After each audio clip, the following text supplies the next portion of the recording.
বর্তমান বিশ্বের ভূ রাজনীতি এখন এক উত্তাল সময় পার করছে। গত 28 ফেব্রুয়ারি থেকে শুরু হওয়া যুক্তরাষ্ট্র ও ইসরায়েলের যৌথ সামরিক অভিযান অপারেশন এপিক ফিউরির পর মধ্যপ্রাচ্যের পরিস্থিতি নাটকীয় মোড় নিয়েছে। সিবিএস নিউজ ও আন্তর্জাতিক গোয়েন্দা সূত্র মতে ইরান বিশ্বযুদ্ধের সবচেয়ে গুরুত্বপূর্ণ জ্বালানি রুট হরমুজ প্রণালীতে মাইন্ডসেট করছে। এই পদক্ষেপ শুধু একটি সামরিক কৌশল নয়, বরং এটি অর্থনীতিতে একটি মহাপ্রলয়ের সংকেত। হরমুজ প্রণালী কোনো সাধারণ জলপথ নয়, এটি বিশ্ব অর্থনীতির জীবন শক্তি। বিশ্বের মোট খনিজ তেলের প্রায় 20% এবং তরলীকৃত প্রাকৃতিক গ্যাস এলএনজি প্রায় 1/3 এই সরু পথ দিয়ে পরিবাহিত হয়। সৌদি আরব, কুয়েত, ইরাক এবং সংযুক্ত আরব আমিরাতের মতো বড় তেল রপ্তানিকারক দেশগুলোর জন্য এটি প্রধান সমুদ্র পথ। এটি বন্ধ হওয়া মানে বিশ্ব বাজারে জ্বালানি সরবরাহের দীর্ঘমেয়াদী ধস। ইরান যদি সফলভাবে এই প্রণালীতে মাইল স্থাপন করে তবে তার প্রভাব সুদূর প্রসারী। গত কয়েকদিনেই ক্রুড ওয়েলের দাম ব্যারেল প্রতি $90 থেকে $110 ছাড়িয়ে গেছে।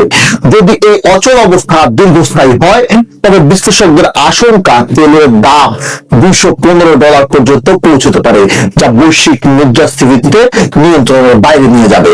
এছাড়াও বিশ্বজুড়ে ব্যবহৃত ইউরিয়া, অ্যামোনিয়া ও ফসফরাস সারের প্রায় 30% পথ দিয়ে আসে। সারের সরবরাহ বিঘ্নিত হলে কৃষি উৎপাদন ব্যাহত হবে এবং বিশ্বজুড়ে খাদ্য সংকট দেখা দিতে পারে। যুদ্ধ পরিস্থিতির কারণে ইতিমধ্যে জাহাজগুলো বিমা খরচ বহুগুণ বেড়ে গেছে। বিকল্প হিসেবে দীর্ঘ পথ পাড়ি দিয়ে প্রতিটি পণ্যের উৎপাদন ও পরিবহন খরচ বেড়ে যাবে, যার চূড়ান্ত বোঝা বইতে হবে সাধারণ ভোক্তাদের। জ্বালানি আমদানি নির্ভর দেশ হিসেবে বাংলাদেশ এই সংকটে সবচেয়ে বেশি ঝুঁকিতে রয়েছে। আমাদের আমদানিকৃত তেলের প্রায় 90% আসে মধ্যপ্রাচ্য থেকে। হরমুজ প্রণালী বন্ধ হলে তেল এলএনজি সরবরাহ থমকে যাবে, যা দেশের বিদ্যুৎ উৎপাদন ও শিল্প কারখানায় ভয়াবহ গ্যাস সংকট তৈরি করবে। আন্তর্জাতিক বাজারে দাম বাড়লে দেশীয় বাজারে ডিজেল, পেট্রোল ও সারের দাম বাড়বে। এর ফলে পরিবহন ভাড়া, নিত্য পণ্যের দাম সাধারণ মানুষের নাগালের বাইরে চলে যাবে। তাছাড়া মধ্যপ্রাচ্যের অস্থিরতা বাড়লে সেখানে কর্মরত বাংলাদেশিদের কর্মস্থান ও রেমিটেন্স প্রবাহ বাধাগ্রস্ত হতে পারে। অন্যদিকে কাঁচামাল আমদানিতে বিলম্বের কারণে পোশাক রপ্তানি খাত সিভিল বিপর্যয়ের মুখে পড়বে। উচ্চ মূল্যের জ্বালানি কিনতে গিয়ে বৈদেশিক মুদ্রা রিজার্ভের উপর অসহনীয় চাপ তৈরি হবে। পরিস্থিতি সামাল দিতে মার্কিন যুক্তরাষ্ট্র বা মিত্রশক্তি ইতিমধ্যে কঠোর সামরিক অবস্থান নিয়েছে।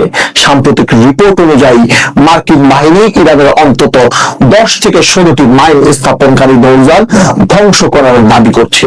আন্তর্জাতিক সম্প্রদায় এই রুটটি সচল রাখতে সর্বাত্মক চেষ্টা চালাচ্ছে।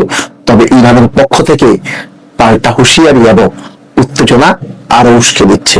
যাবতীয় সংবাদ জানতে সংবাদ পরিক্রমার সাথেই থাকুন। পড়ুন, দেখুন, চোখ রাখুন।